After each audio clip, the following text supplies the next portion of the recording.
やっぱり水に流してやろうじゃないか。踊れオルン。その夢から覚めることなく命尽きるまで。どいつもこいつも俺のために踊り狂うがいい。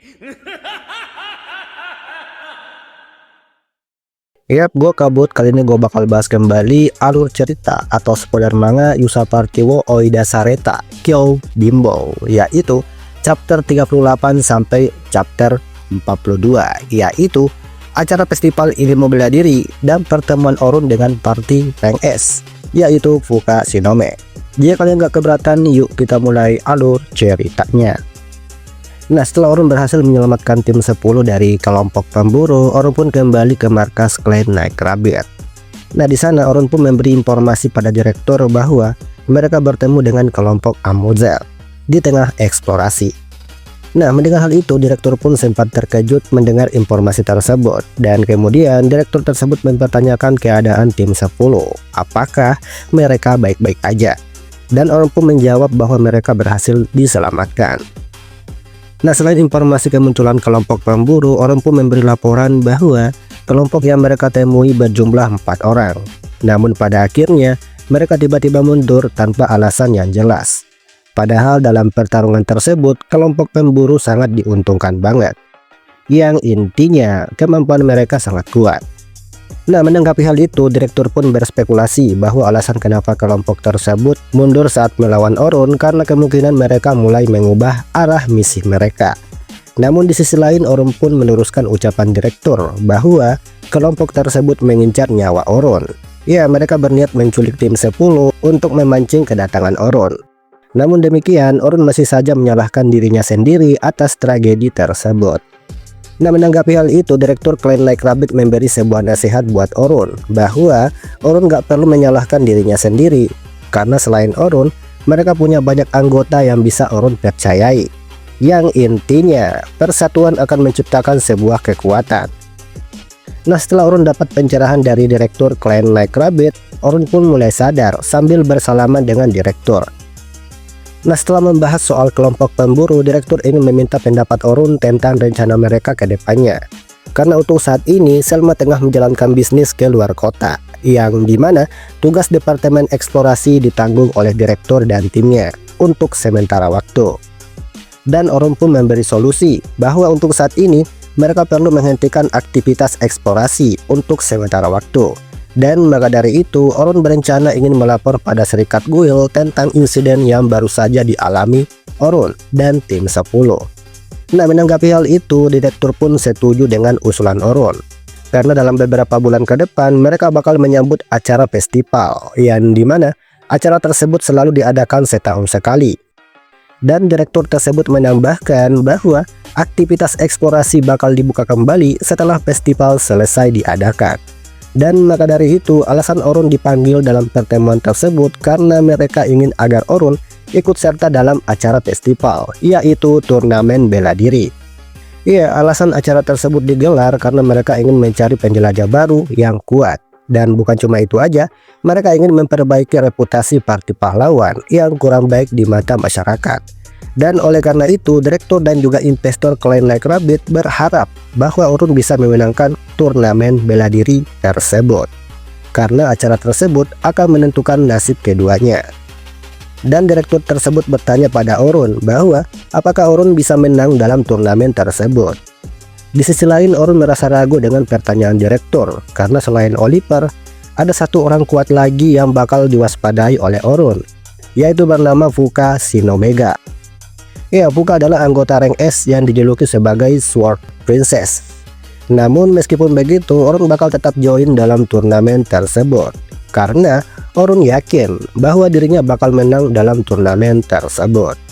Nah, singkat cerita, scene kemudian beralih ke tempat party rank S, yang dimana anggota rank S diisi oleh Haruto Tendo sebagai fighter, Katina Odam sebagai support, Nicole sebagai healer, dan Sword Princess yaitu Fuka Shinome, yang dimana mereka tengah eksplorasi di lantai 90.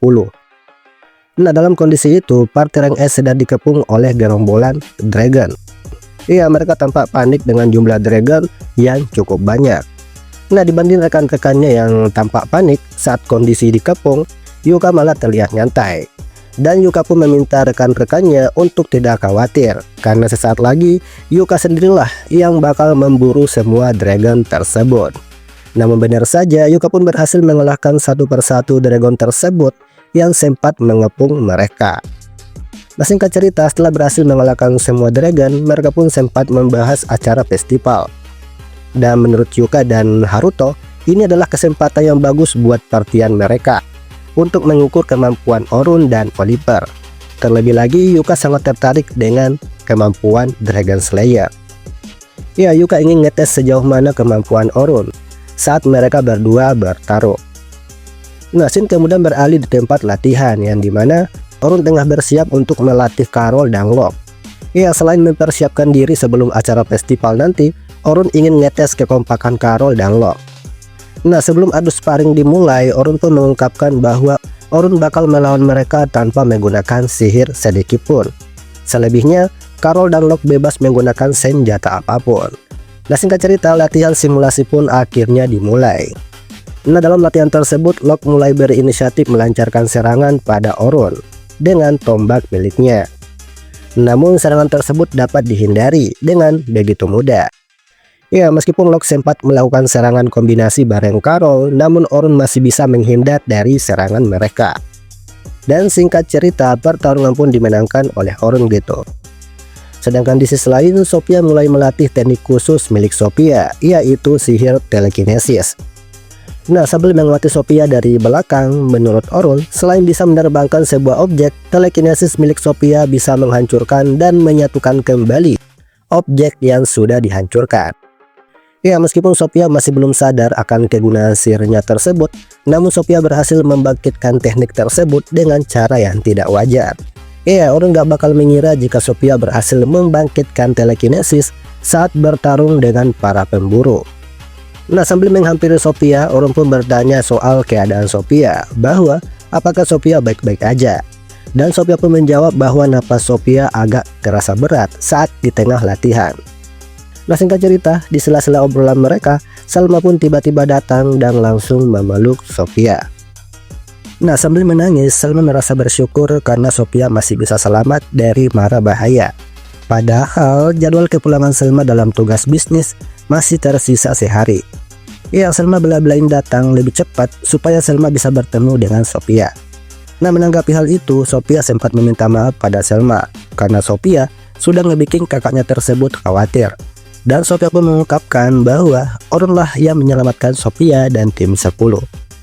Sedangkan di sisi lain, Salma pun memberitahu Orun bahwa direktur sudah menjelaskan pada Salma soal kelompok pemburu yang sempat mereka hadapi, sambil berterima kasih pada Orun. Nah, karena Salma sudah pulang, Orun pun berniat mengakhiri latihan Sophia hari ini. Namun Sophia pun menolak dan mengatakan bahwa Sophia masih ingin berlatih. Ya, meskipun Sophia sempat pingsan berkali-kali dalam latihan tersebut, namun Sophia berjanji bahwa dirinya nggak bakal memaksakan diri lagi. Nah, mendengar ungkapan Sophia, Orun pun meminta Salma untuk mengawasi Sophia. Karena sesaat lagi Sophia bakal memperlihatkan teknik khusus yang tengah dikembangkan oleh Sophia, yaitu telekinesis. Dan apalagi Orun ingin melihat keadaan Carol dan Logan di tempat latihan yang lain. Nah, singkat cerita, Salma pun dibikin takjub oleh kemampuan Sophia. Dan Sophia pun menjelaskan bahwa teknik yang diperlihatkan Sophia itu adalah skill khusus milik Sophia, yaitu telekinesis. Nah, menanggapi hal itu, Salma sempat terkejut. Ya, Salma nggak bakal mengira jika Sophia punya skill khusus juga. Namun setelah Sophia menggunakan skill tersebut, Sophia merasa kelelahan gitu. Dan maka dari itu, Sophia ingin terus mengembangkan skill tersebut agar Sophia bisa menyusul Salma dan jadi penjelajah nomor 1. Nah, menanggapi hal itu, Salma merasa senang banget. Ya, Salma bakal mendukung dan menantikan perkembangan Sophia. Namun dibalik rasa kagum atas pencapaian Sophia, Salma merasa khawatir soal masa depannya. Ya, Salma merasa takut jika pencapaian Sophia dimanfaatkan oleh keluarganya sendiri untuk urusan politik. Karena yang kita tahu, Salma dan Sophia dilahirkan dari ibu yang berbeda. Dan Orun memahami apa yang dipikirkan oleh Salma. Dan oleh karenanya, Orun pun bakal menyampaikan pada Sophia untuk tidak memberitahu siapapun soal potensi yang telah Sophia kembangkan. Nah, selain ngomongin Sophia, Orun pun bertanya soal seragam yang dipakai Sophia, bahwa apakah seragam tersebut adalah hadiah pemberian Selma pada Sophia. Dan Selma pun menjawab bahwa seragam tersebut diberikan pada Sophia saat Sophia memutuskan untuk jadi seorang penjelajah. Dengan kata lain, seragam tersebut adalah warisan yang diberikan pada Sophia. Nah, mendengar ungkapan tersebut, Orun merasa ragu. Padahal sebenarnya Orun ingin menghadiahkan tim 10 sebuah seragam setelah mereka diakui sebagai parti rank B. Ya, meskipun tim 10 gagal mencapai lantai 31 gara-gara kelompok pemburu, namun Orun percaya bahwa suatu saat mereka pasti bisa melewati lantai tersebut dan diakui sebagai parti rank B. Namun setelah mendengar ungkapan Selma soal seragam pemberian Selma pada Sophia, Orun mulai berpikir ulang soal seragam baru yang akan Orun bagikan. Nah, menanggapi hal itu, Selma pun meluruskan ucapannya tadi, bahwa seragam yang ia berikan pada Sophia itu adalah warisan dari Selma. Dengan kata lain, suatu saat Sophia pun bakal menginginkan seragam baru. Nah, menanggapi penjelasan Selma, Orun pun merasa lega. Ya, Orun bakal membuatkan seragam baru buat tim 10.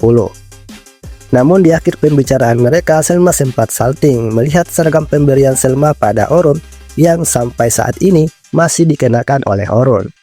Ya, Selma pun ngomong dalam hati bahwa apakah Orun benar-benar suka dengan seragam pemberian Selma gitu. Nah, singkat cerita, setelah pembicaraan mereka selesai, Shin kemudian beralih ke tempat guild penjelajah. Nah, dalam tempat tersebut, ketua guild Leon Conti tengah kedatangan tamu yaitu Philly, yang dimana Philly ingin bertanya soal pergerakan kelompok Amuzel yang katanya White Devil yaitu Sion sampai turun tangan dalam kejadian tersebut. Namun di sisi lain, Leon pun enggan membocorkan informasi rahasia yang tidak ada sangkutannya dengan para penjelajah seperti Philly. Nah, menanggapi hal itu, Philly pun sempat jengkel dan mengatakan bahwa sebenarnya Philly bukanlah seorang penjelajah, melainkan tangan kanan Grandmaster. Ya, Philly cuma berpura-pura jadi seorang penjelajah untuk menjalankan rencananya. Namun di sisi lain, Leon pun tidak mau memberitahu informasi tersebut pada Philly. Seakan-akan Leon tidak ingin agar rencana Philly dan Grandmaster berjalan dengan lancar. Ya, Leon pun mengatakan bahwa meskipun organisasi mereka lah yang telah membantu guild ini, namun Leon tidak akan tunduk dan setia pada Grandmaster. Karena sejatinya, Leon masih berpihak pada jalan kebaikan. Nah, menanggapi hal tersebut, Philly pun merasa curiga pada Leon bahwa apakah Leon merencanakan sesuatu. Namun Leon pun menegaskan bahwa dirinya nggak bakal ikut campur kecuali Philly tidak melebih-lebihkan otoritasnya sebagai tangan kanan Grandmaster. Nah, singkat cerita, sebelum mengakhiri pembicaraan mereka, Philly meminta Leon untuk tidak mencampuri rencana yang bakal mereka lakukan. Ya, meskipun Leon tidak akan ikut campur dalam rencana mereka, tapi Leon berharap bahwa rencana Philly akan gagal kali ini. Shin kemudian beralih ke tempat Orun, yang dimana Orun tengah berada di tempat pandai besi milik Alan. Karena beberapa hari yang lalu, Orun sempat ngobrol-ngobrol soal pedang kedua yang bakal dipesan oleh Orun, yaitu pedang yang hampir menyerupai pedang pertama. Nah, selain itu, Orun juga memesan 2 pedang biasa untuk dijadikan stok tambahan saat dalam situasi bertarung. Ya, pedang yang dipesan Orun bakal digunakan dalam turnamen bela diri. Nah, sambil mengetes pedang buatan Alan, Orun pun mengatakan bahwa pedang buatan Alan memang sangat bagus. Ya, meskipun kualitas bahan yang digunakan jauh berbeda dengan pedang pertama, namun keduanya hampir mirip gitu. Nah, menanggapi pujian tersebut, Alan pun menjelaskan bahwa saat anggota klan memesan pedang pada Alan, Alan bakal mencatat dan menyimpan catatan tersebut. Dan selain itu, dirinya juga bisa menyesuaikan pedang supaya gak terlihat aneh. Nah, menanggapi omongan tersebut, Orun berniat memesan pedang buat tim 10 dari bahan Black Dragon. Namun mendengar hal tersebut, Alan sempat terkejut dan mengatakan bahwa apakah Orun benar-benar ingin memberikan bahan Black Dragon pada tim 10. Padahal yang kita tahu, material Black Dragon sangat sulit untuk didapatkan. Namun di sisi lain, Orun pun menanggapi, selain sebagai hadiah, Orun pun menegaskan bahwa Orun adalah seorang sensei yang berkewajiban untuk melindungi serta mendukung murid-muridnya dalam kondisi apapun. Dan Orun meminta pada Alan untuk membuat pedang tersebut dari sisa bahan Black Dragon sambil memohon pada Alan. Nah, setelah berkunjung ke tempat pandai besi milik Alan, Orun pun beralih ke toko pakaian yang ada di kota sebelah. Iya, selain memesan perlengkapan untuk senjata, Orun ingin memesan seragam buat tim 10 sebelum festival dimulai. Nah, singkat cerita, 2 minggu setelah memesan baju buat tim 10, hari festival pun akhirnya tiba juga, yang dimana Orun sempat bertemu dengan Sophia di tengah keramaian. Nah, sambil menyapa Orun, Sophia pun bertanya bahwa apakah Orun kerja hari ini. Dan Orun pun menjawab bahwa hari ini Orun lagi liburan sambil berkeliling. Nah, sambil berjalan bareng, Orun pun bertanya pada Sophia soal kegiatan Sophia di hari festival. Dan Sophia pun mengungkapkan bahwa hari ini Sophia lagi kerja di Caperia milik klan Night Rabbit. Nah, mendengar hal itu, Orun seolah nggak percaya bahwa ternyata klan Night Rabbit punya kafe juga. Nah, menanggapi hal itu, Sophia pun menjelaskan pada Orun bahwa Sophia kerja di kafe tersebut karena mereka kekurangan tenaga kerja. Iya, setiap tahun Sophia sering membantu mereka saat acara festival. Nah, mendengar ungkapan tersebut, Orun pun berniat mengantar Sophia ke kafetaria karena akhir-akhir ini banyak kasus penculikan anak yang berusia 10 tahun. Iya, meskipun Sophia sempat menolak karena Sophia nggak mau ngerepotin Orun, tapi Orun pun masih kekeh ingin mengantar Sophia ke tempat kerjanya. Sampai-sampai Orun sempat meyakinkan Sophia bahwa Orun akan menjaga Sophia gitu. Nah, sambil berjalan melewati orang-orang yang berlalu lalang, Orun pun mengungkapkan pada Sophia bahwa ini adalah kali pertama Orun melihat keramaian kota. Iya, Orun gak ada kesempatan berkeliling kota saat dirinya masih bergabung di parti pahlawan. Namun di sela perjalanan, Orun meminta Sophia untuk memegang tangan Orun karena dalam kondisi itu mereka tenggelam di tengah-tengah kerumunan. Dan selain itu, banyak pemabuk yang mulai berkeliaran bebas di sekitar mereka. Nah, karena merasa penasaran, Sophia pun bertanya pada Orun soal minuman beralkohol, bahwa apakah minuman tersebut benar-benar enak. Di sisi lain, Orun pun menanggapi rasa penasaran Sophia bahwa sebenarnya Orun gak terlalu suka minum alkohol. Iya, Orun bakal minum jika Orun sedang ngobrol dengan orang lain. Nah, singkat cerita, Sophia pun sempat terkejut saat Orun mengetahui hari ulang tahun Sophia yang jatuh pada bulan 12. Ya, Orun menjelaskan bahwa dirinya mengetahui hal tersebut karena Orun ngecek biodata tip 10. Dan mengetahui hal tersebut, Sophia pun balik nanya ke Orun soal hari ulang tahun Orun. Iya, Sophia ngebet banget ingin tahu hari ulang tahun Orun gitu. Dan Orun pun membalas bahwa hari ulang tahun Orun jatuh pada bulan 6. Nah, setelah ngomong kayak gitu, mereka pun sampai di tempat kerja Sophia. Nah, sebelum pergi, Orun sempat memberi motivasi penyemangat pada Sophia agar pekerjaan Sophia berjalan dengan lancar. Namun setelah Orun mengantar Sophia, Orun bertemu dengan Fuka Shinome, yang dimana Fuka lagi kebingungan mencari dompetnya yang hilang. Karena pada saat itu Fuka tengah membeli makanan. Iya, Orun gak bakal menyangka jika dirinya bertemu dengan cewek tersebut, yang dimana Orun pertama kali kenal dengan Fuka saat eksplorasi gabungan bareng parti pahlawan. Nah, melihat kondisi Fuka yang lagi kesusahan, Orun pun mentraktir Yuka 2 tusuk daging untuk dimakan berdua bareng Orun gitu. Dan kemudian mereka pun meninggalkan area tersebut. Nah, singkat cerita, dalam obrolan mereka, Orun dan Fuka tengah membahas turnamen bela diri yang akan segera diselenggarakan. Nah, sambil berterima kasih atas traktiran Orun, Fuka pun mengatakan bahwa saat turnamen nanti, Fuka nggak bakal menahan diri saat Fuka berhadapan dengan Orun. Dan begitupun sebaliknya, Orun nggak bakal kalah saat berhadapan dengan Fuka.